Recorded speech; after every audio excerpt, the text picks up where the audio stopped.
I swear the whole street stopped breathing the moment Karen pointed her finger and screamed, "She's got a gun! Somebody call the police." The irony. The woman she was screaming about was the police. Not just any cop, the new chief of police for the entire county. And that woman, my wife. Yeah, buckle up. Because this is the story of how one HOA Karen tried to flex her fake authority and ended up getting a criminal record and a public takedown that went viral in less than 12 hours. Let me rewind a bit. My name's Jesse Miller, and I live in a suburban community called Briarwood Pines. Sounds fancy, right? Don't let the name fool you. It's your typical HOA-ruled neighborhood. Clean streets, matching mailboxes, approved grass length, and one person who thinks she runs the world just because she got elected president of the HOA. Her name's Deborah Sims, but no one calls her that. Around here, she's just Karen. She's the type who walks around with a clipboard, fines you for having a flag that's too political, and thinks letting your kids bike sit on the lawn for 10 minutes is lowering property value. She once gave a family a $200 fine because their Halloween pumpkin wasn't HOA-approved orange. That's not a joke. There was a shade chart. Now my wife, Rebecca, she's a quiet force. Strong, sharp, doesn't tolerate nonsense. She spent 12 years in the military, did special ops training, then transitioned into law enforcement. Last month, she got promoted to chief of police for the entire county. We moved into Briarwood just 2 weeks ago. And apparently, that was a problem. See, the HOA had no idea who Rebecca was. To them, she was just the new lady on Oak Hollow Lane who wears combat boots and doesn't smile enough. From day one, Karen zeroed in on her. Started with passive-aggressive waves. Then casual, notes about trash bins being out 15 minutes too long.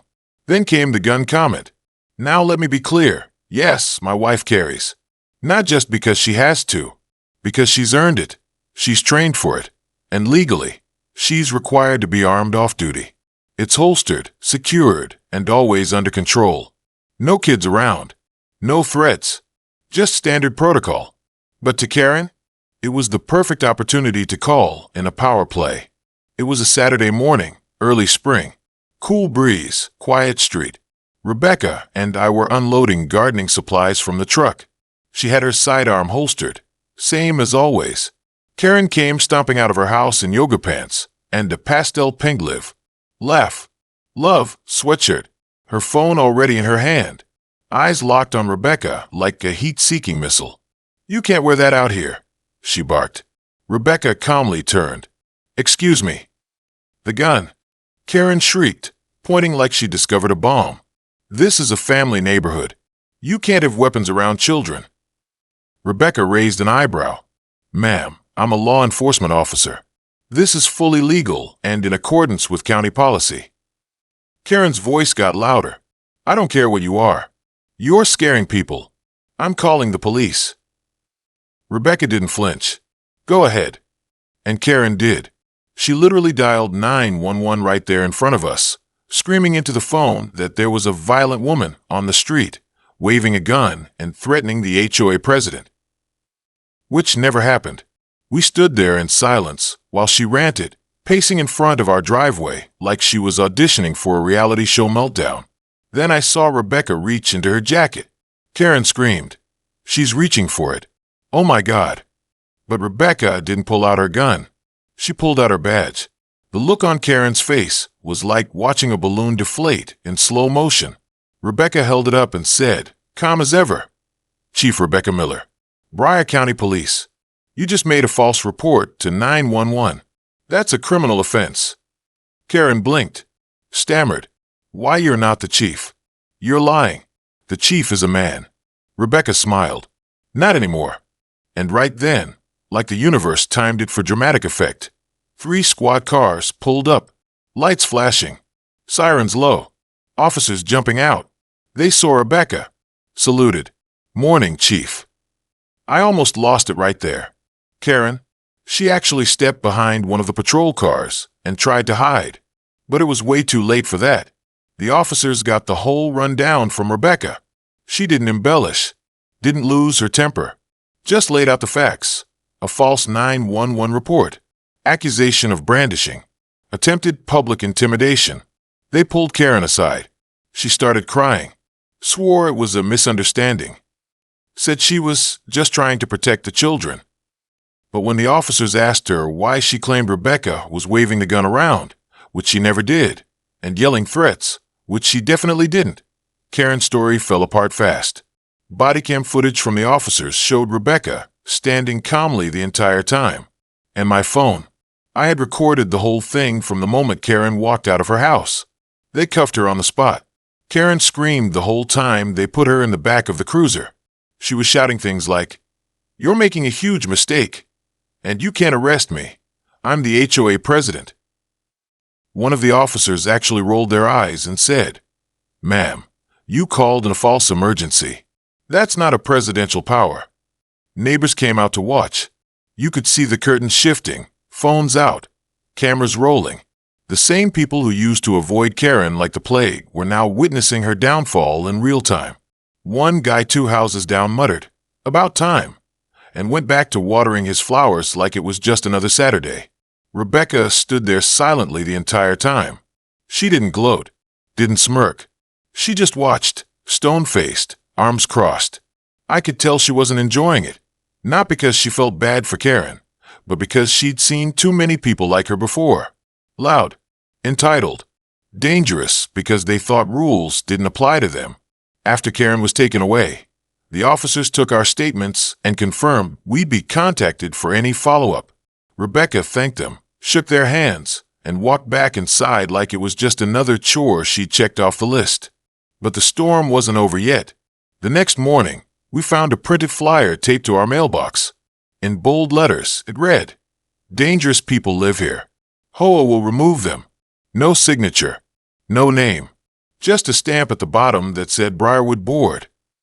Rebecca held it up, sighed, and said, "They still don't get it." We went straight to the county office and filed a harassment report. But that wasn't all. Rebecca scheduled a formal audit of the HOA structure. Turns out, Karen had never filed proper financial disclosures. No meeting minutes. No legal charter compliance. Everything was held together by fear, fines, and empty threats. That's when Rebecca made a call to the mayor. Within a week, the county began the process of dissolving the HOA entirely. They handed control of neighborhood issues back to the town. No more secret fines. No more rogue rules. No more Karen-style power trips.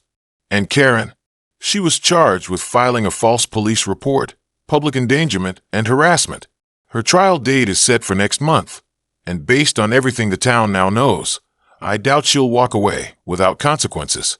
A few days after her arrest, we got a letter in the mail. It was typed and signed, and full of poorly spelled threats. Rebecca just laughed and handed it to the sheriff's department.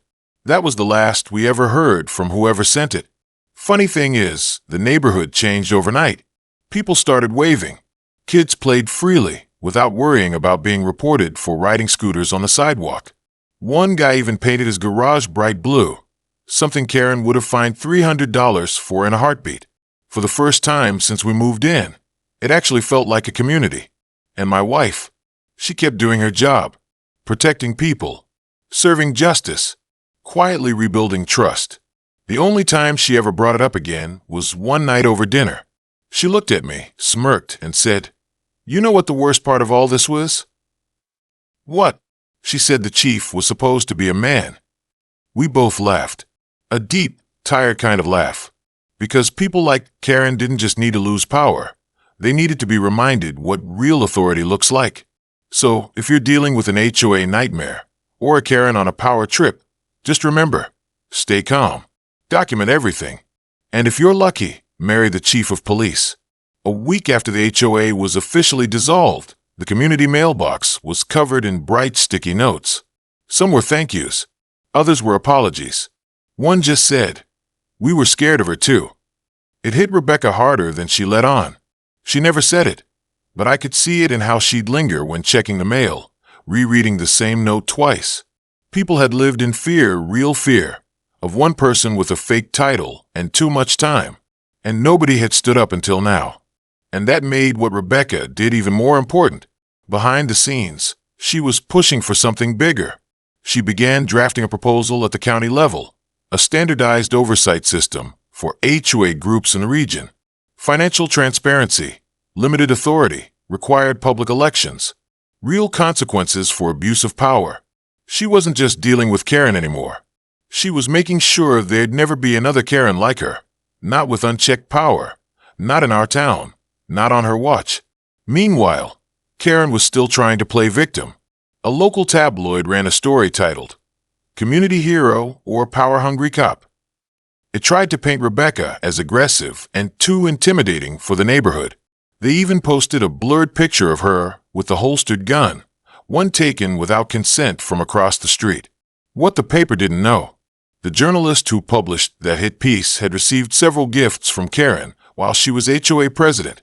Free access to clubhouse events, waived venue rentals, even a private pool party for his son. Rebecca filed a formal complaint to the press council and made sure the paper printed a retraction, front page. Karen's influence crumbled even faster after that. Still, there was one last moment of drama. We got a knock on our door late one evening. Not loud, just steady. Rebecca opened it, and there she was, Karen. Not in her yoga gear, not yelling, just standing there in a plain cardigan, hands clenched, eyes tired. "I just came to say, you ruined my life," she muttered. Rebecca didn't flinch. "No, you did that yourself." Karen stood in silence for a beat, then turned and walked into the dark. No apology, no acknowledgement of what she put people through, just bitterness and loss. That was the last time we ever saw her in Briarwood Pines. The house went up for sale the next day. For sale by owner. Spray painted on cardboard. No realtor would take her listing. The neighbors were outside the day the moving truck came.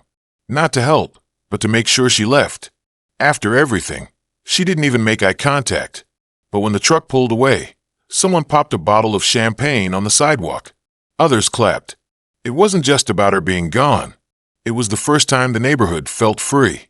And Rebecca, she stood next to me with her arms crossed, watching it all unfold. She didn't smile, didn't celebrate, just nodded and said, "That's done." Then she looked at me and added, "Now I can finally plant that garden." So we did. We spent the next weekend digging and planting. No clipboard lady, no fake fines, no panic over shrubs being 4 inches too tall. Just us, in our backyard, finally living the life we signed up for. And honestly, that's the real win. If this story hit home, or gave you a little justice-fueled joy, make sure to hit that like button and subscribe, because we've got more stories coming. And sometimes, the quietest people carry the biggest power.